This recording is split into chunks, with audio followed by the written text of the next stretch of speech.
कुठलाही सीझन असू दे, बाजारात वांगी ही असतातच. घरात वांगी होती तर चला म्हटलं आज वांग्याचं भरीत करू, कारण माझी ना खूप इच्छा होती वांग्याचं भरीत आणि भाकरी खायची.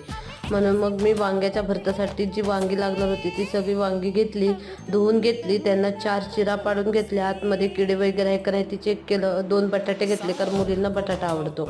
आणि त्यानंतर जे वाटण लागणार होतं ते वाटण भाजून घेतलं, शेंगदाणे भाजून घेतले, ते बारीक करून घेतले. त्या वाटणामध्ये शेंगदाणे घातले, जे काही सुके मसाले होते ते घातले आणि मी इथे ना छोले मसाला घातला होता कारण तो मला खूपच आवडतो.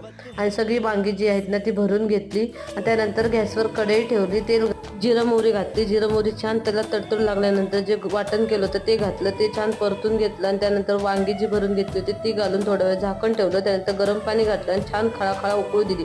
वांगी शिजली की नाही ती चेक केली आणि त्यानंतर इथं चमचमीत वांगं तयार झालेलं आहे. हे वांगं आता मी एन्जॉय करते. तुम्ही सुद्धा अशा पद्धतीने बनवून मला सांगा कसं झालं ते. चला बाय.